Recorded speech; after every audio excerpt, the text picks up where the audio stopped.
Steve Dunlop reports on that, and we also have an important report from Ron Claiborne that might involve you if you don't have any heat. We've got some more phone numbers to give to you, so you might want to be ready to write them down. Start now with Steve.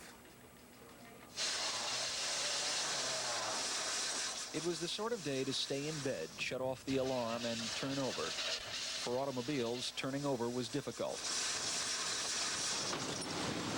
But most flesh and blood New Yorkers had no choice. We bundled up in ways that made us all look like Muscovites.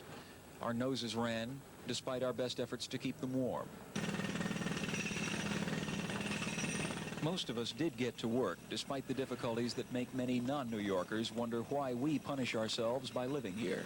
Marie, it's Joanne. I have a very bad problem. The trains are not running downtown. Weather-related problems turned a 77th Street subway station into a cattle pen. Stuck doors forced at least one, possibly two trains out of service. Before long, there was a crowd control problem. What should we do? You have to talk to the booth clerk. Excuse me, can I get down to the train? Speaking on behalf of everyone here, why doesn't the head of the MTA come down here and ride these subways? We have to go to work. At the token booth, there were free transfers to a public bus. Before long, many strap-hangers decided they'd had enough and took that route.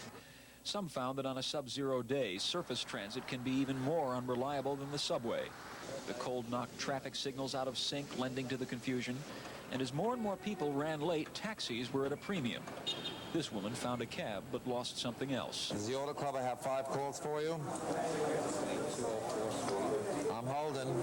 At the New York Auto Club, the tow truck hotline was the busiest it's been in 3 years. How many calls would you get on a normal morning in January? Normal Monday morning in January would probably run between 8 a.m. and 9 a.m. in the vicinity of 125 calls. Right now, we're doing about 6 times what the normal volume would be.